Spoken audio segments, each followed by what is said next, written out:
talk about young shakes. I want to represent just change. And this for my city. Hey, I do it for my city. Dog, I don't plan on going down. If he think I'm going down, then he gon' first round. For my city.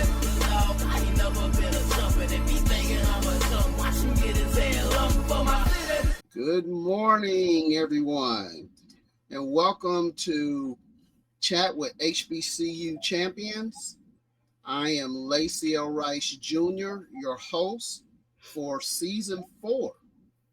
And this is our initial show for the year. Today's guest is Xavier of Louisiana women's soccer head coach, Ashley Cordeiro, who actually is here for the second time in a row because they successfully defended their Red River Athletic Conference championship.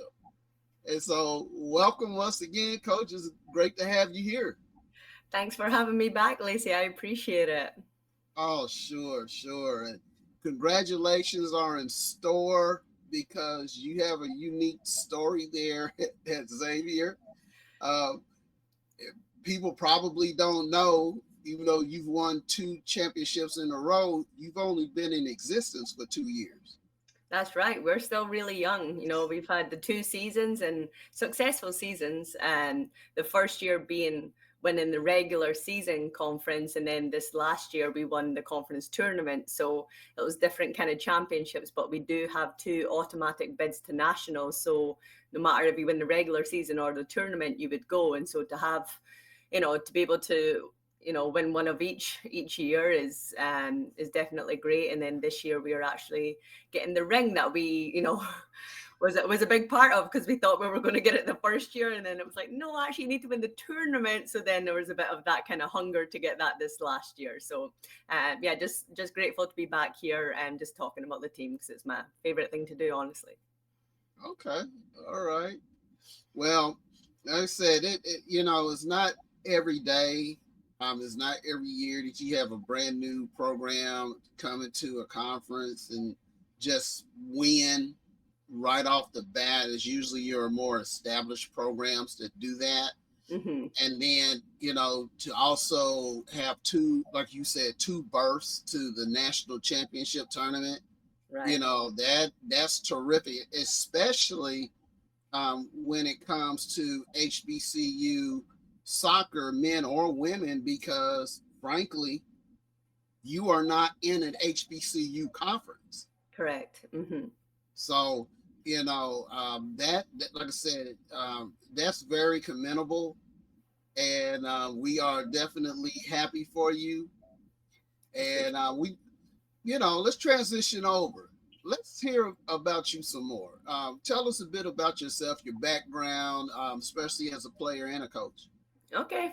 So I'm originally from Scotland, and always had the desire to come over to America to play. It's where, you know, women's soccer is really established. It's where most of the resources are, where they get a lot of kind of attention, and you know, other countries are now starting to catch on and kind of be competitive with America. But this, you know, especially when I was coming over, you know, 15 odd years ago, you know, this was the place to be. And so I came over on a soccer scholarship. I first went to a JUCO, especially because it's a big transition. You know, you're traveling across the world by yourself, never been this far away from home, really close with my family. And so it was a big decision to do it, but it was one I always wanted to. And, you know, I had a very successful 2 years at my JUCO, so then I had the opportunity to transfer onto a 4-year, which wasn't the original plan. I just wanted to go out to see if I enjoyed it, and I was loving it. And so, you know, the doors were just kind of opening. And so I went on to my 4-year school,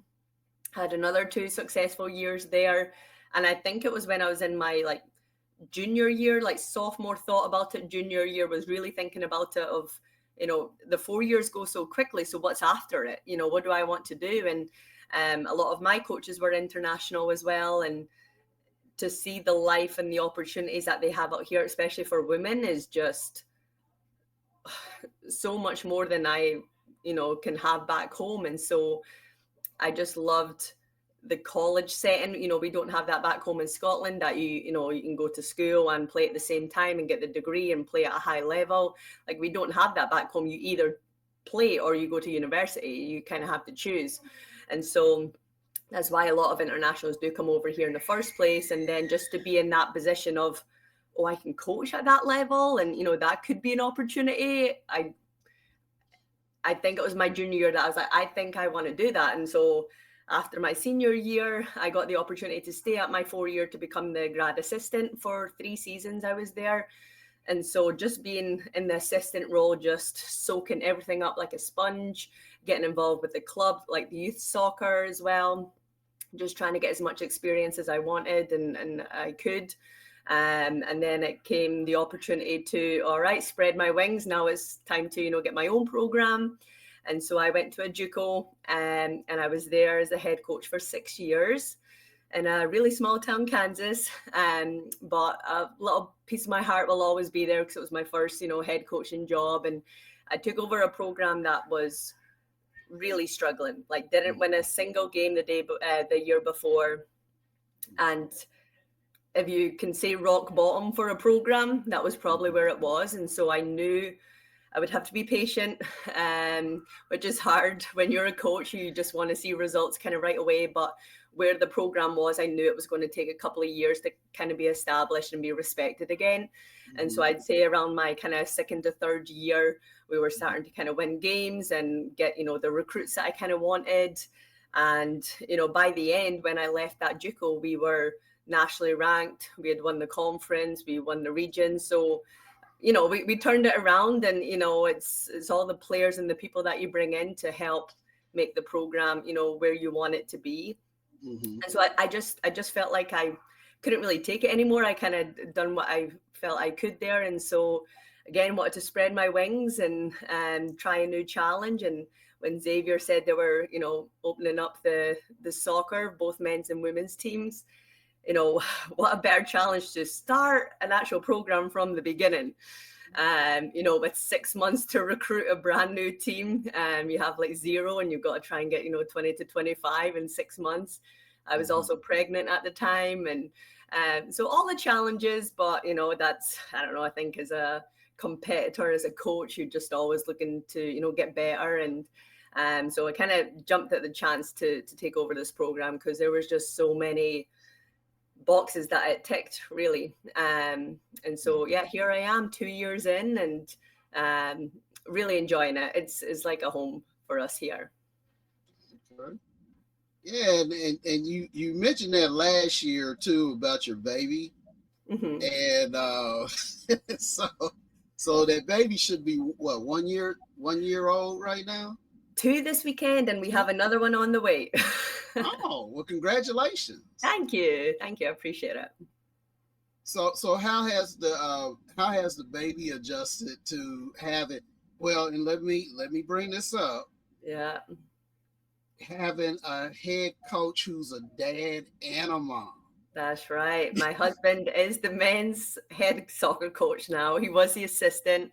He had just been promoted to the head coach a couple of months ago. So we're both running our own programs here. And our daughter, Camila, honestly loves it. She comes on all the road trips with us. I think she's the only one that enjoys the 7-hour bus journeys. She's the only one that wants to stay on the bus when we get there.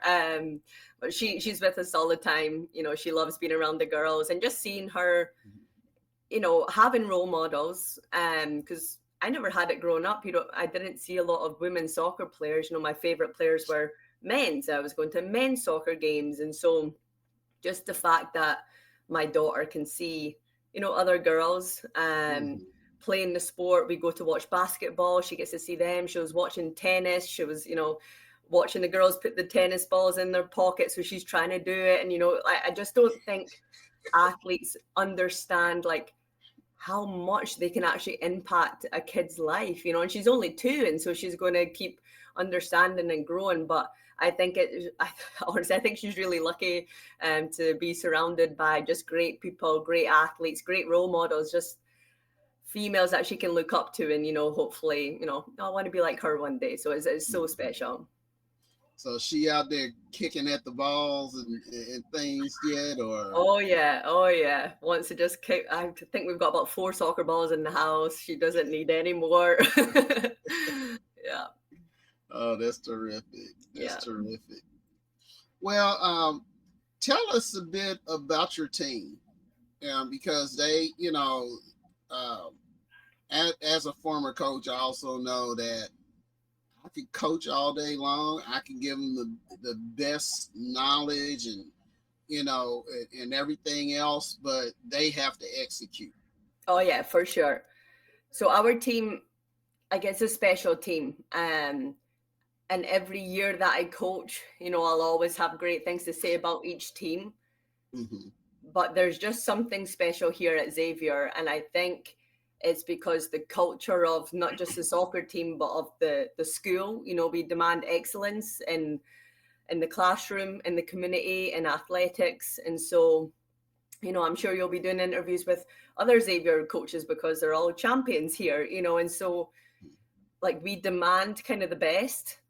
Mm-hmm. So we bring in the best. We've got players that have played for our really top clubs. We've got players that have played for their national team, which is, the highest level that you can play to represent your country. And so like the level that they have played at is very high. So the IQ, the soccer knowledge, that's already there, and so my job, how can I bring all of them together because they're from all different parts of the world? Obviously here in Louisiana, Florida, Texas, we've got girls from like as far as Australia, Germany, Japan. I mean, we are so very cultured and diverse here. And so, yeah, how do you bring 25 girls, from all over the world? We're all here because we love soccer, but how do we find that chemistry and build that team culture to not just produce on the field, but to be like a family, and I think that's a big part of being a coach is trying to figure out how each player, everyone likes to be coached different. Some like me to be a bit tougher on them. Some want all the praise, some are in between. And so the quicker I can try and find out each of my players, what they need and what they want, that will make us a better team. And so we're all about team, family, but you need to know how to coach each individual in that team, to make it, the best team, the best family, on and off the field. So. Okay. Yeah, and Xavier is definitely a different type of school. I mean, it's a high achieving institution. Very. But talking to your AD a couple years ago, she gave me a revelation I've never heard of, which was that during basketball games and I guess volleyball matches, the students will be in the stands with their laptop and they will open up the laptop during breaks and do work during the game. And I've never heard of anything like that anywhere. Yeah. I think they really take it serious here as far as knowing you're a student athlete. Everyone comes to Xavier for different reasons, whether it's an academic program, whether it's an athletic program, whether it's the HBCU environment. Everyone's got their own reasons of why they come here. But at the end of the day, everyone knows why you're here and how to stay here. You can't just scrape and get by here. You need to keep good grades. You need to keep good GPAs. You need to perform on and off the field in the classroom. And so everyone is very aware of how to be successful here at Xavier, and it's not for everyone. And, it's not easy. And, that's why we're all so proud that when you do graduate from here, when you are alumni from here, you wear that with pride. And, you always remember that, and you're always a part of, this family here that you graduated from here, because it's not easy. And so very, very common to see them sitting in the stands with laptops. We are doing study halls, on the bus to the games. As soon as we finish, back to the hotel, they're already on their laptops getting, their papers finished for that night. And so, they are just very aware of what it takes to be successful here. And that's something, we take with pride as coaches as well, that, you play at a high level for, you know, athletics, but you're going to get out of here with a degree that's going to help you, you know, further on in life for sure. Okay. Well, tell us a bit about your season this year and how things went, and especially compared to last year. Yep. So when we first begin, you know, we have a couple of non-conference games, which we do try to schedule tough non-conference games, because if we want to be good, we need to play good teams. You know, we don't want to, you know, win 10-0 against someone that's not going to help us. And so we will put on tough teams. You know, we will usually always play William Carey, which is, you know, a top 3 team every year. You know, the very first year we played Tennessee Southern, which is, you know, I think they were number 2 in the nation at the time. And so it's just non-conference. We are very aware when we go in, we can start 0-3, 0-4, which we actually have done the past 2 seasons. We have not started off hot because I think we're just taking some time to really get into the groove, which is also, we don't want to peak at, you know, too early. We're trying to peak at the right time when it really matters. But yeah, non-conference is tough because we're setting ourselves up to play against tough teams, but we want to be ready if we do make it to the nationals, that we know what to expect. We played William Carey before. We know the kind of level of what we need to get to. And it's quite humbling for obviously myself, but the girls too, you know, to know that we're not just going to walk through everyone, you know, if everyone's a tough game. And so, yeah, the past 2 seasons, we've actually started like 0-3, which is, it's tough. It's tough to try and get the girls to kind of stay positive and, you know, to know that every game is making us better and is getting us better together. And, you know, so we started off not so hot for non-conference, but once conference started going around, we really started to get into our groove. The Red River is so tight at the top. I think it was even tighter this year, with anyone could kind of win it, you know, with a couple of games left. And so, but that's what we love about soccer. You know, we don't want the same team winning every time by a landslide. You know, we want it to be competitive, because there's nothing better than going into a game with so much things kind of riding on it. And I think that's what makes us better as people, how to manage that, how to come over adversity or obstacles, or, you know, just dealing with problems that are kind of, you know, need to be solved right away, working with team. And so, you know, some of those games were tough, not just physically, but mentally as well, trying to tell the girls, like, we're in it, you know, doing lots of scouting, doing lots of video analysis. And, you know, there was a game that we tied. Should we have tied? Probably not. But that game really did kind of make us kind of fall behind of probably not winning the conference then. And, you know, the other team were celebrating, and all credit to them, because they were probably the one team that really gave us, you know, the hardest time of, okay, like, solve this problem, you know. And so, yeah, that game, although we still get a point because you tie, you know, we took it as a loss. Right. And we had never tied before, you know, so the girls are looking at me after the game like, okay, coach, what now? How do we deal with it? You know, and it's tough to try and get them back on track of, you know, it's not the end of the world. We're still, you know, we've got another game Saturday. And that's another thing about the Red River. We play Thursdays and Saturdays. And so if this happens on a Thursday, you get one day to try to recover from that game, but also get your mind ready for the next game. And so it is quite tough. You don't get that much time to kind of dwell and linger on a game. And so, you know, by the end, we had dropped another game, and we knew at that point we were not going to win the regular season, but the full focus was on the tournament.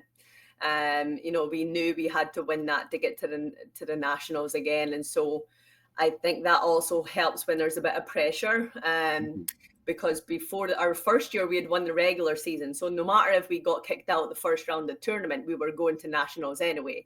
And so this year, with us not winning the regular season, it was all on the tournament. And so we have 6 seniors, and they might be the most competitive players I have ever coached in my life. And when I tell you, they were not going to go down without a fight, and they are just, you know, when I say they pulled the team up to a different level. It was something special. All those seniors have such a big impact on the team and the game. And so when tournament came, I had a sense of calmness of, no, we've got this with the team and the players that we have and the people that we have. Oh, we've got this. I didn't doubt us for a second. During the season, it was tough. Some games are like, oh my God, are we going to get out of this? Where are we going to finish? You know, but come tournament time, it's like I just got this kind of sense, and a lot of people had said it as well, like they just felt very confident in themselves and the team. And we done a lot of work on the mental aspect of the game. We had, you know, we've got a sports mental performance coach here at Xavier, which we done a lot of sessions with him as a team. A lot of them done it individually, which I think helped us, you know, get to where we ended up. And so, yeah, come tournament time, it was honestly some games I will never forget. You know, we're up 2-0 in the final, and thought, honestly, I think we probably got a bit too complacent. You know, 10 minutes left, and we're about to change some things, and a goal goes in, another goal goes in, and, you know, it's 2-2. And I'm like, we were 10 minutes away from winning, and now the other team has the momentum. And so that's tough, you know, and I think that's the moment of when your team is either strong mentally or they'll crumble. And like I said, with our 6 seniors that we had and just all the other players that we had, I think it gave them a kick up the butt. I think it gave them oh, you thought you were going to win, never get complacent. You know, just because you were up 2-0 before the other team wants to win too.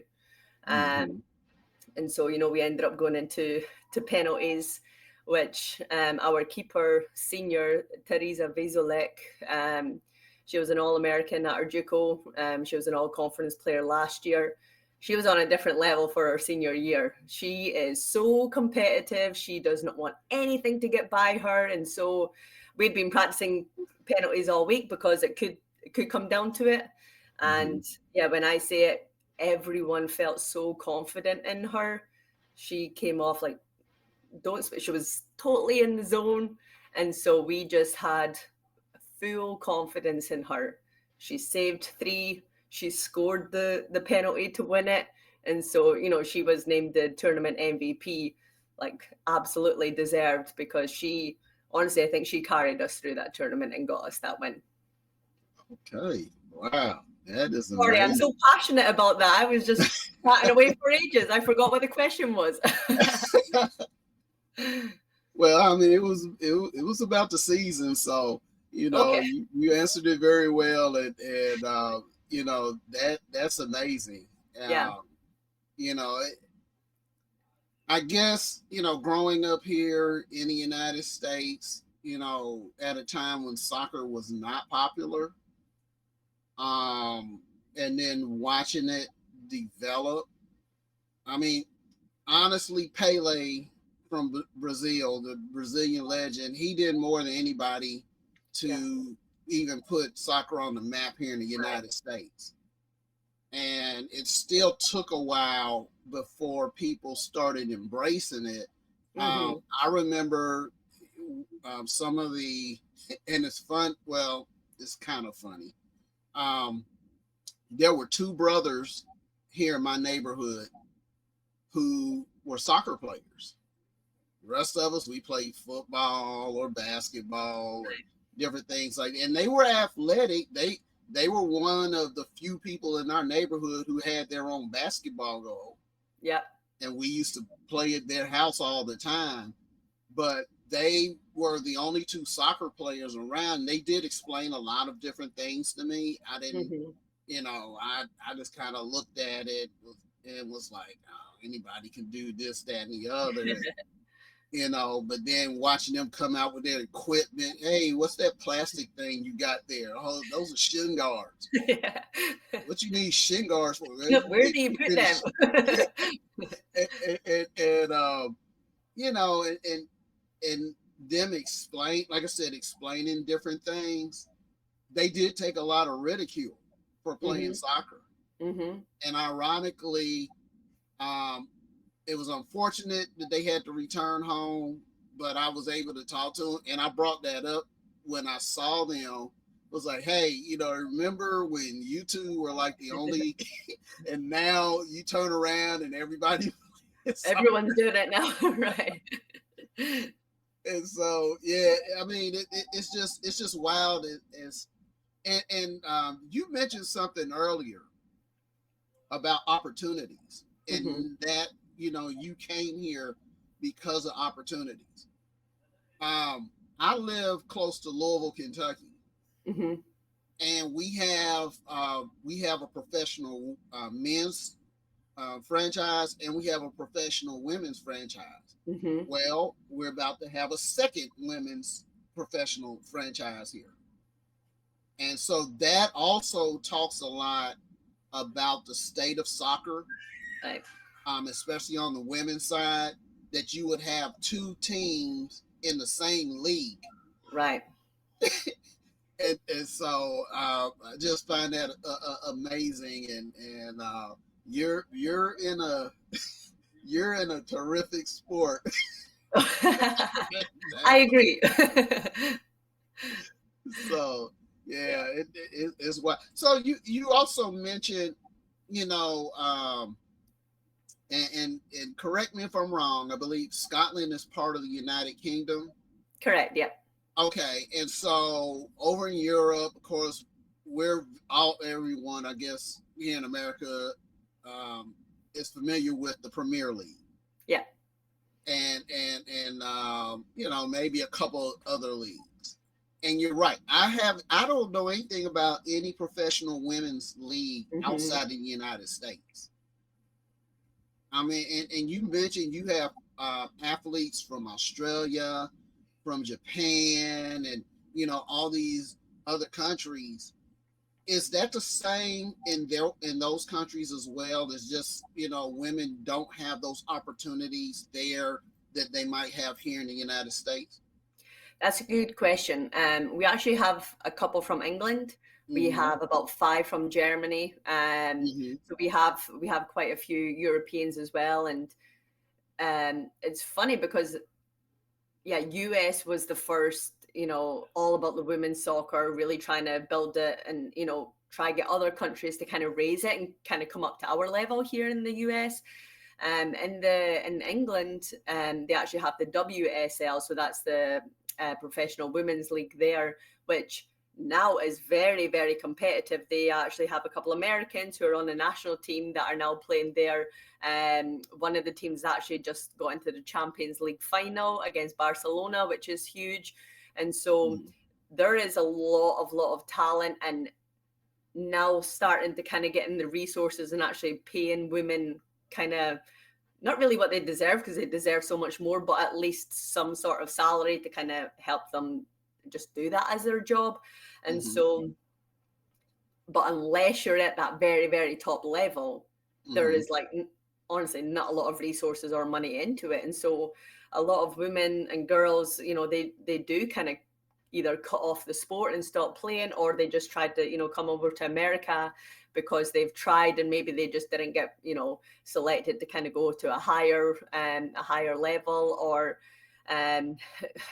just kind of when you're waiting around and, you know, what is next? Do I want to start getting a degree and start earning something? Because we do have to look ahead. You know, we can't just be 18 forever and just want to play soccer. We have to think about, you know, the future and start trying to plan and kind of long term as well as look for short term kind of happiness too. And so, you know, all these girls that have played very good clubs, you know, they've either just couldn't kind of get out and kind of make it either further, or, you know, just wanted a new experience and to get their degree. Because like I said, it is really hard to try and do both back home or in Europe. And so, yeah, I mean, the opportunities now it just keeps developing. I just always think, and I'm only 35, but I think when I was a little girl and when I was getting, you know, into, do I come to America when I was like 18, 19, 20, they didn't have like half of the leagues that they do now. And so just to see what is now being an opportunity, like you were talking about here in the US, they have the NWSL, which is the professional league for women's soccer, but they just announced a week ago that there's going to be two leagues that is underneath it. They've already added in the Super League, which is another professional league. So like just in the last year, there's like, another 3 leagues coming in. All these semi-professional amateur leagues that they play over the summer, which some of our girls are going to play in. And so they did not have, honestly, most of these when I was kind of growing up or in the college system here. And so it is just continuing to build, and just seeing the resources that is going into women's soccer is huge. Kansas City is a huge advocate for that. They just built the first ever women's soccer stadium just for the women's team in the world. I'm like, that was never done before?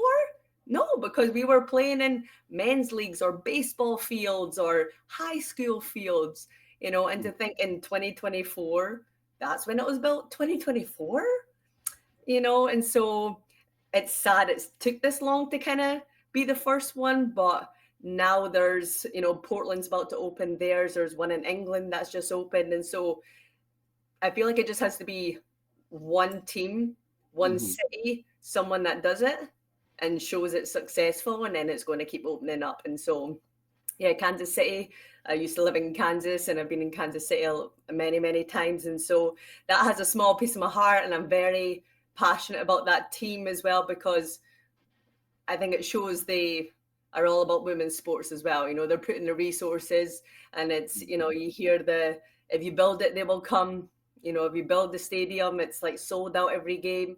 But the women just need the resources. They just need it to be there, and then they'll kind of prove kind of what we're worth and what we can do. Oh, wow. Well, I guess we missed out again here in Kentucky, because they had announced that they were planning to build a women's soccer stadium here in Kentucky, and I think it's supposed to be next to the men's soccer facility. Mm-hmm. And so we'll have to wait and see if that's it. Yeah. Now I think we'll see more of it. Yeah. Everyone wants to get on the bandwagon now. Yeah.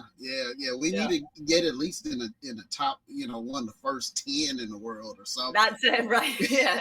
The quicker you are, it might be better for you. Right. For sure. So that's great. Like I said, because I did see what Mia Hamm and all those ladies did to elevate women's soccer.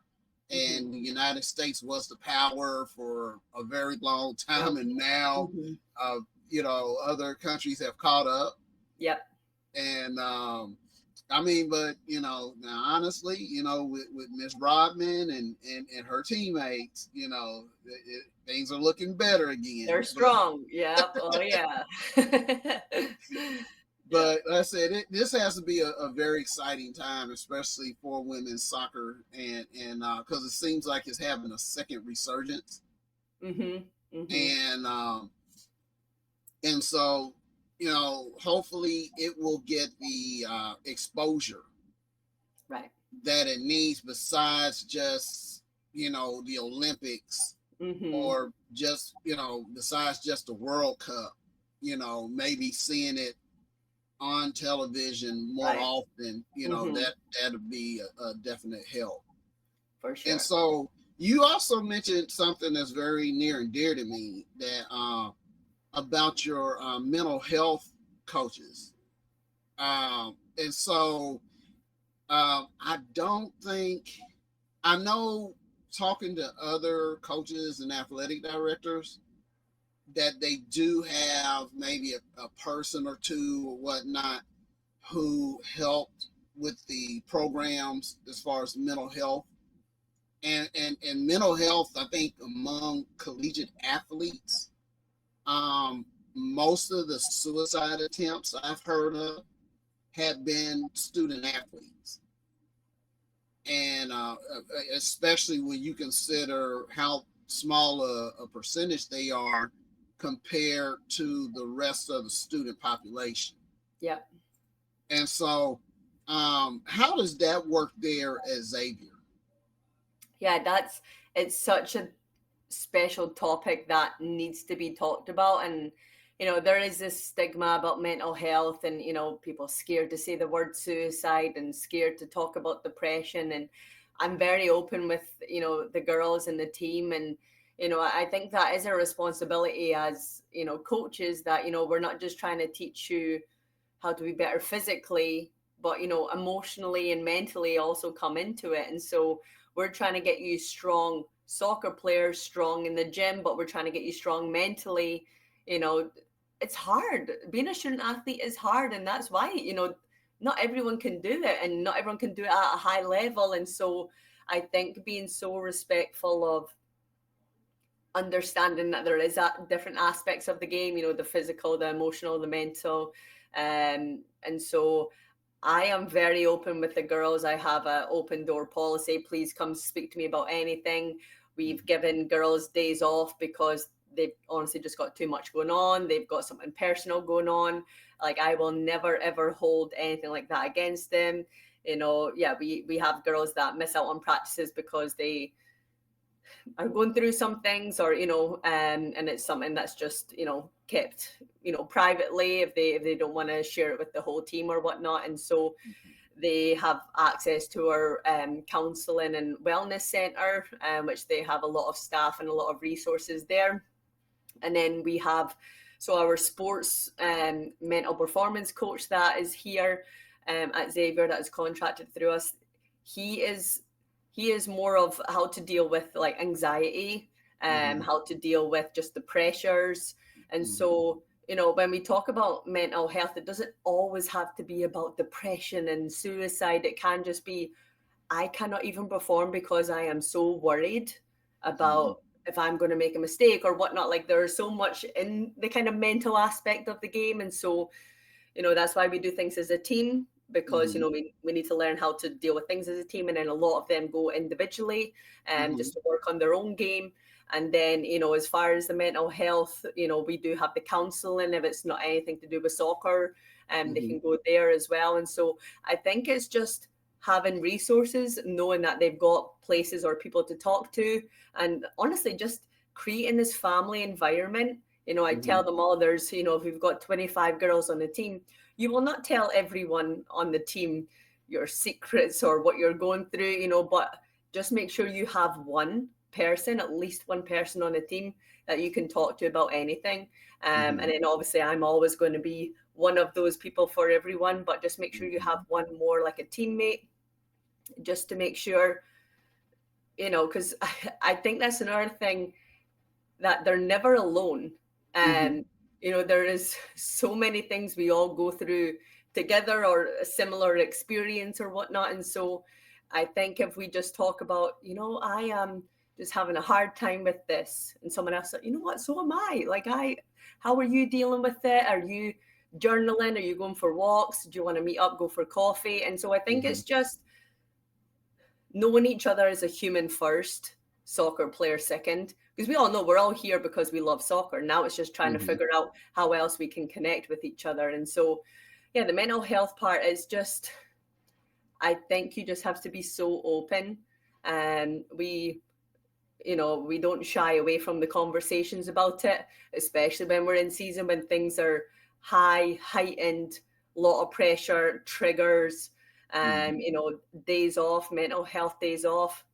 Absolutely for it. Please take it. I want you to be, the best that you can be as a person. And so if that means I need 2 days off to clear my head, to go meet the counselor or whatnot, go ahead. We'll still be here when you get back, And so September is the Suicide Awareness Month, and we try to do, things each month: Breast Cancer Awareness Month, Suicide Awareness Month. And it's very important that, I know it's in September, that's awareness, but it happens year round. It happens every day. It happens if you're male, female, whatever race, whatever background, it doesn't matter. It doesn't discriminate. And so, in September, we done a team bonding activity where we got into little groups, and they each took one of the sports at Xavier, and they done whatever they want, whatever kind of activity, to just show mental health awareness. And so some of them wrote individual notes for each of the athletes in the tennis team. Some of them made like a little book that they can all write positive messages. Lots of, honestly, watching the ideas that they came up with, because I gave them no ideas. I said, I want you to come up with it. Tell me what crafts you need. So I was in Walmart buying all the paper and pens and glue sticks and all this stuff. And we just took a night, and we were probably there for about 3 hours. We got some food, and they were all just, but I think when you put them in the small groups and they all just talk about it, like, what message do we want to tell them?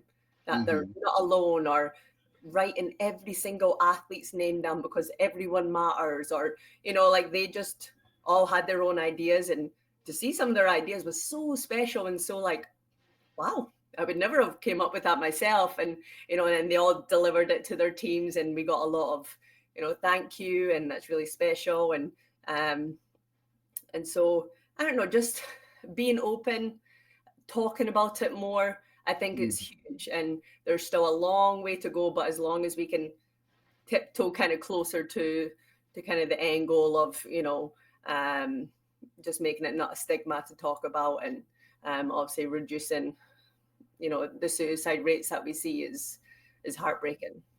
Right. Yeah. And you know, we often talk, at least my circle often talks about how years ago, when I was that age, we really didn't talk about that. Now, as far as athletes, you would not see attempts and things like that. You would see it for others, and it varied as far as the reasoning, right, for that. But then now each year, we're kind of seeing more and more and more, and hopefully it's leveling off, so that, you know, it hopefully it's reached its apex, so that it can go on a decline. Right. Because that's what we need now, and we didn't have the resources in place. You know, that everyone's to blame for that. You know, we just didn't have the resources in place. We didn't recognize it. We weren't trained to recognize it. Yeah. And so, you know, thank God for institutions like Xavier, who have put in resources to deal with this, because everyone doesn't. I think some places, after a couple suicides happened, you know, they became more cognizant of it, and now they actually have the departments again. Right. It's trying to be proactive rather than reactive, you know. Right. Because I do know a few places who had counselors in place, and then they got rid of the counselors for whatever reason, and that's when things started happening, and then they were slow bringing it back. Right. But eventually they did bring it back. You know, and when I say slow, I'm talking about maybe it probably took them 2 years to bring it back, but you shouldn't have gotten rid of it in the first place. Exactly. Right. You know, you should have always had that. And if you weren't going to have it because maybe of your financial situations on campus, you should have gotten them some help in the community. Right. Yeah. So, you know, and then just to quickly piggyback off of that, and my own experience, so at my JUCO, where I was a first-time head coach, you know, 6 months after, you know, I had got there, right after our season, we actually had a girl commit suicide. She had went back home, and that was tough, you know, because there's nothing in a coach's manual of, you know, okay, how do you deal with that? How do I help, you know, 20 grieving teenagers who lived with a girl who's their teammate, who knew her very well, and very, very tough, something that will obviously stay with me forever. And it's something I never, ever want to see or go through again. And so, but after that happens, you know, it kind of kicks you up the butt of like, okay, well, how can we prevent that? Now we have to be, you know, proactive, because we don't want it to keep happening. And at my JUCO, we did not have any sort of counselor. And so after that happened, you know, we were advocating for it. We went to team counseling together. A lot of the girls ended up having to have their own individual counseling sessions. And after that, we ended up getting a full-time counselor, which is great now, but it's like something had to happen to get a counselor in. You know, like we see on other campuses and worldwide it happens. So can we just get these resources in place to prevent it? And so, yeah, any kind of story like that, it's tough. It's tough because I feel like we shouldn't have to wait for something to happen to make some changes. So. Right. Well, thank you very much for sharing that. Yeah. I definitely appreciate it. And so, we talked about Xavier a little bit earlier. Can you go more into it? You know, what kind of institution is Xavier? What are some of the major programs there? Sure. So Xavier, like I said, we're very high academically. Honestly, there's not a bad major or a weak link or anything by any means. Kind of our breadwinners, our big ones are any of our STEM programs. So our sciences are huge. We have a huge success rate of, you know, getting the students to medical schools after here. Our psychology program is very popular as well. I will say about half of the girls on the team are in that program. And then the business is actually very, very popular too. But I'd say kind of our STEM programs, any kind of sciences, are what a lot of just regular students come here for as well. Because if you want to get into med school, Xavier will absolutely help you get there, obviously, if you put your work in. But we are kind of set up to help you be successful onwards and after here as well. Okay. And I know that medical students there at Xavier were some of the top in the country. I mean, even beating out some of the much larger schools as far as producing doctors and other medical professionals. So that's great that I guess a relatively smaller HBCU can do something like that. It's, you know, it's just amazing. Oh yeah, it's a sense of pride for Xavier as well, you know, to watch where everyone goes after here as well, because they're representing Xavier. You know, I think that's one thing about Xavier. Our alumni are very proud and very, you know, just grateful to have went through Xavier education system. And I think they really do a great job of setting you up. Yeah, like no matter what kind of area you want to go into or what kind of chapter you want to do after Xavier, that we will help you get there as long as you put in the work. We're set up on our side to help you get there. And like I said, Xavier is not for everyone. You know, you won't just scrape by. We're not you got 2.0, you'll get through. You know, you have to want to be successful here. You know, it's not easy. The professors aren't going to just, you know, let you get by, because they want you to be in the world at the highest level of, you know, whatever kind of journey you want to be at. And so, yeah, we take a lot of pride in that, of being a high academic institution. Okay. Well, another distinction for Xavier is that it's the only Catholic HBCU. Correct. Yep. And so we know what's happened over the past week or so. And so how has the campus dealt with the transitioning of the Pope?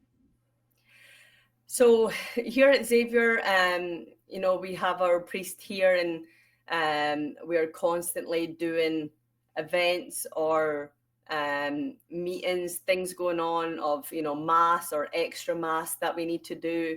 There is just always something going on. I say like daily, and I'm not kidding, like something daily, whether it's meeting up to talk about things, it's mass on the weekends, it's opening up times during the week that you can go in to talk to people. There is just, like I say, when I talk about the resources, sometimes it's so many, like we have so much going on here that you just need to figure out, you know, what's important to you, what do you actually want to go to, what groups you want to be involved with, and see what's important to you. And yeah, we're absolutely, I think we are so quick at organizing things. You know, as soon as something happens, the next day emails are sent out of this is what's going to happen tomorrow, and it's just so quick to react. And I think it's because we have the right people in the right places.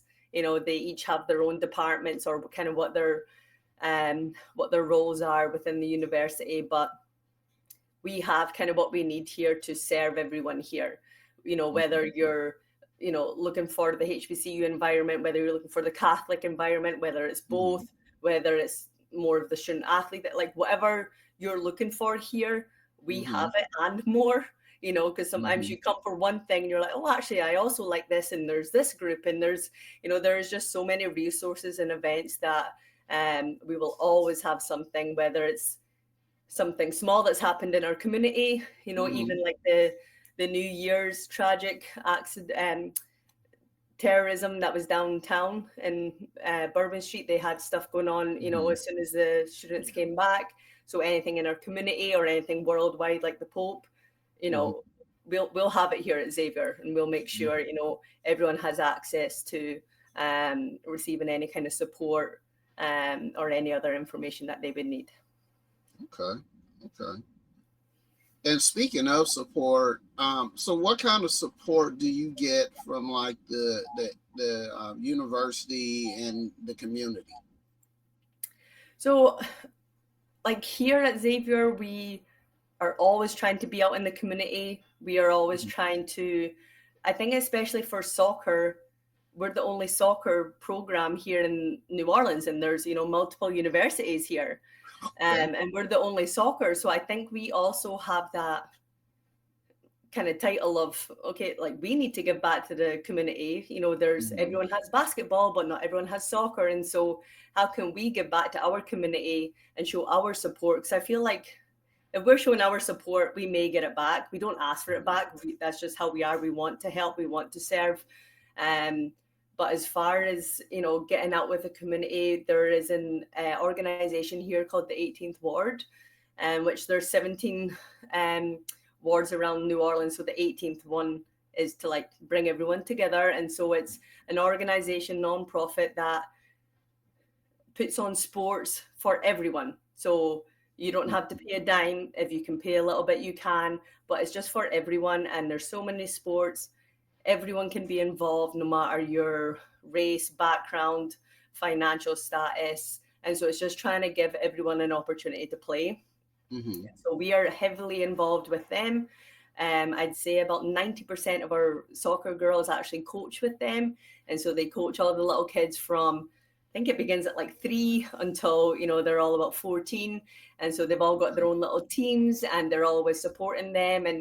And so, yeah, they go and coach with them once or twice a week, and games on the weekends and whatnot. And so we're really passionate about helping with them. We put on clinics for soccer girls. And so like there's a program called She's Got Game, and it's about getting girls involved with soccer.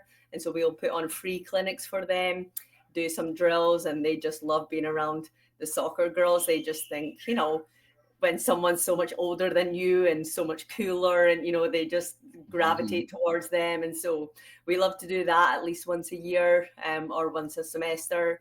And then it's fun when we're playing a game and we see some of the little girls come watch, or they're in the stand, you know, and they're all waving at their favorite players. And it's just so special. And they'll come over and, you know, give all the girls a hug after the game. And to see the support from the community like that, to come out and watch us, you know, it makes the girls all happy as well. And, you know, we just had our spring game a couple of weeks ago, and we seen 2 of the professors in the stands watching. And so, you know, there's a lot of support from Xavier as well, especially when, you know, we play on a weekend that they can kind of come out and there's no classes and whatnot. And so, and we love to support all the other sports. We're always at the basketball games, tennis, volleyball games and whatnot. And so, yeah, I think it's just, you know, we'll always go out to support because that's just how we are as people. And, you know, if you get it back, that's great. But we do have a lot of support within Xavier, within, you know, the athletic department, and then also in the community, which is really special. Oh, that's great. That's great to hear. Yeah. And then also with your athletes getting a taste of coaching at this point of their life, that is terrific. I love when coaches do that. I know there was I'm not going to say the name of the school, especially since they're not at HBCU, but here in Kentucky was another NAIA school, their track and field program. Actually, one of my former athletes ran for them. Oh, okay, yeah. And so, if you are a track and field athlete in that program, and well, at that particular time, and you got hurt and you were not able to compete, you still had to do something. Yeah. You know, and so I remember when the last time I went to officials training, because I'm a national level official. Sure. He brought a plethora of his athletes there, and they got certified as officials. Cool. And so, you know, that does save money too. You know, you have a track meet at home and you need officials. That's right. They're certified. Right. That's it. And so, you know, just being able to see things like that, you know, it's great, and it does give those student athletes another avenue to look at if they do not go pro. Right. Because everybody can't go pro. There's only so many slots. Yes. Oh yeah. And it's funny you say that, because you know, some of them do it to make some extra money, some of them do it to put it on their resume, some of them do it because they just enjoy coaching. Everyone does it for different reasons, but since they've started doing it, I've actually had 2 of my girls come into my office like, Coach, I actually think after Xavier, I want to get into coaching. And I'm like, oh, like music to a coach's ears, you know, especially as women, you know, there's just such an avenue, and doors fly open for women because they are needed, you know, like here in the Red River, I think I'm the only female coach, or I was at one point for like the head coach. And so it's just like, I don't know, I want to be not necessarily a role model, but I want my girls to see me as, oh yeah, I could be a coach. It doesn't always have to be a male, and especially in the women's sport. And oh, she's a mom too. She doesn't have to give up her love of coaching to be a mom. She can do both. It's hard, you know, but I just want, you know, there's the quote like, if they can see it, they can be it. And I really try to live by that. You know, it's like when we're showing all the community, all the little girls, like if they see a Black girl, if they see an Asian girl, if they see a girl with a Hispanic kind of accent, if they, you know, whatever they see, and they're like, oh, she looks like me, she acts like me, she talks like me, well, I can be her, you know. And I think that is so powerful. If they can see it, they can be it. And so I try to live like that too, you know. I'm a women coach. You can be it. You can be a head coach. If you want to be a mom too, you can be that. And so just to hear, you know, the 2 girls that came to my office, like, oh, I think I actually want to get into college coaching. I'm like, oh, yes. And, you know, and I'm trying to help them. They've already started trying to get their coaching licenses, and, you know, trying to help them kind of through the journey. And it's just special. Whatever they want to do, teacher, doctor, nurse, coach, you know, it makes me so happy just to see them successful. But there's something about someone wanting to give back to the game. Right. So like, we need them. There's such a market, and there's such an area, and whether it's a full-time thing, whether it's a gig on the side, helping little ones, you know, whatever it may be, just giving back to the game is huge. Right. Because I think, well, you mentioned earlier too that after you finished as a collegiate, that you actually did besides the assistant coaching, that you also coach club. Yeah. And so that's always that opportunity as well. Oh, for sure. Develop. And so, yeah, that's terrific. That's terrific. I love hearing that. And the one thing that you did say that kind of was troubling to me was that you are or were the only woman head coach in your conference. And I mean, I have different feelings about that. One of the feelings I have, you know, we do have a lot of men a lot of men who coach women's sports. Mm-hmm. That's great, and they're they're very successful. Oh yeah. I mean, I said even though it's not an HBCU, the women, the NCAA Division I women's basketball coach, arguably the most successful women's basketball coach of all time. And I love Pat Summitt. Mm-hmm. So I felt a kind of way, with his success, Right. with Gino's success. But, I'm looking at that point when we start having more women coaching men's sport. I know they do. I know there are a lot of women who are coaching men's volleyball on the collegiate level. Uh-huh. Some of them, just kind of fell to them when they started because they're two different seasons, and you save money by just having one. That's true. Right. And so, but for other things, when are we going to have women as head coaches in men's basketball or in baseball or all these other different we have it in track and field and like I said, some of these other sports, but when are we going to have it in these more visible sports? Right. Yeah. And it's not about just give women the jobs. It's whoever's the right coach is the right coach, and who is the best coach. But it's just, I don't know, I go back to, if you can see it, you can be it, and I don't want to be the only women's head coach in the conference. I want there to be more. I know there's a couple assistants that are women, and it would just be nice to see more women's on the sideline of having their own program. And I think it does come down to, sometimes we're expected to choose, being a mother or being a coach, not being able to do both, or we don't get paid a lot as soccer coaches. We're not in it for the money, and so it's, do you stay home? Do you go into another area? Another thing is, they actually just started for your coaching licenses. So obviously the higher coaching license you have, the higher level you can coach at, and they do have a scholarship in place. So there is a discount for women to try and get more women to take their licenses to stay in the game.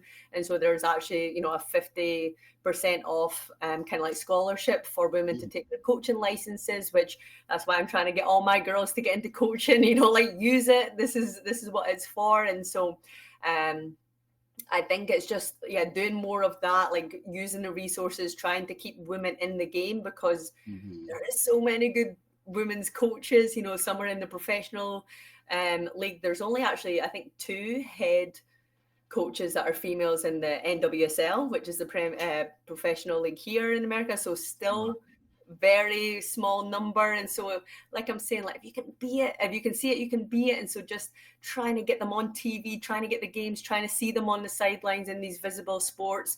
I think it's still an area that I would love to see some more females.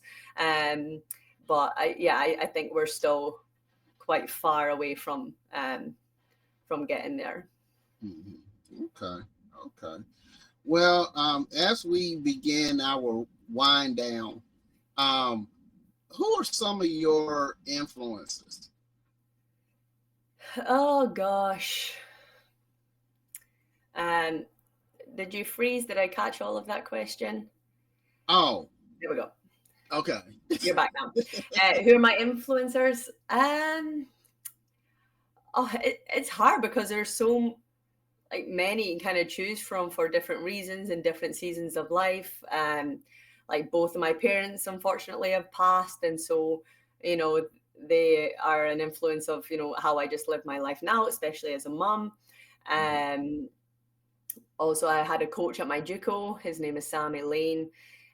He just honestly changed my life and how I see soccer, how I play the game, how I just approach life.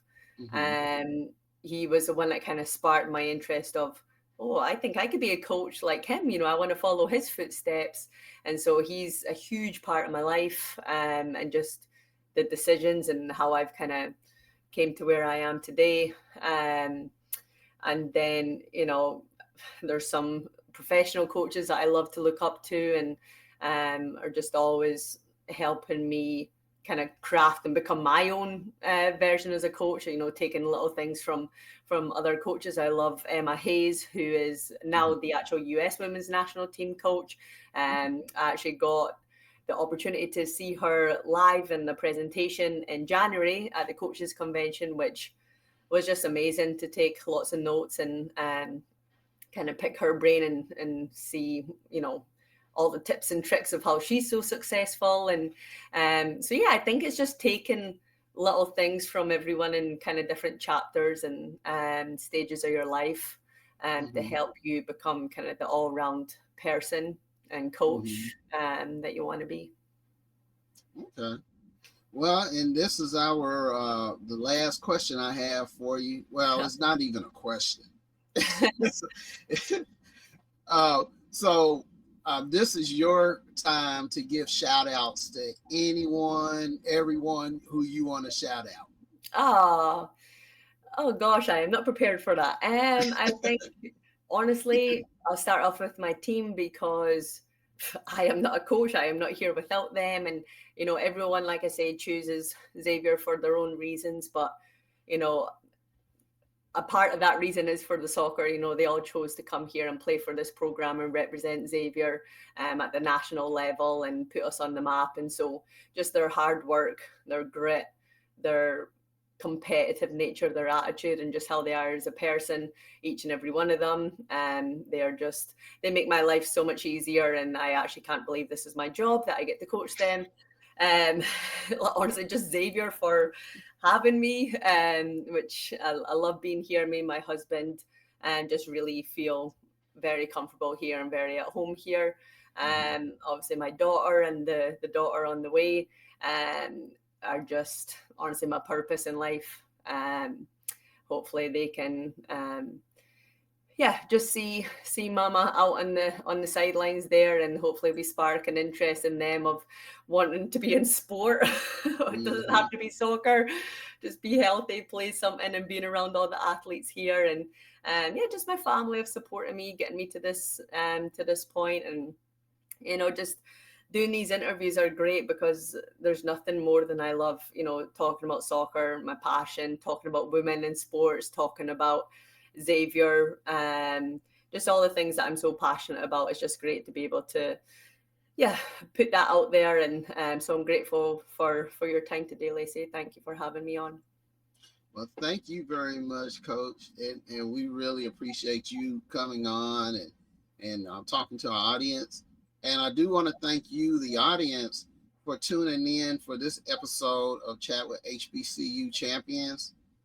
We ask you to please like, comment, and share whenever you watch us. It helps to spread the word about these great HBCU coaches, band directors, and others who are champions.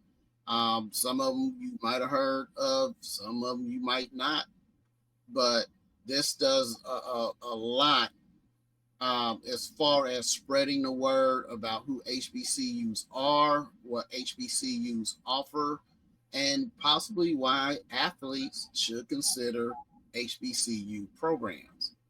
And so once again, thank you, Coach, and thank you, audience, and just be on the lookout for our next episode of Chat with HBCU Champions.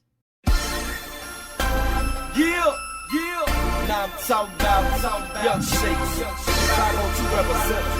Just James. And this for my city. Hey, I do it for my city.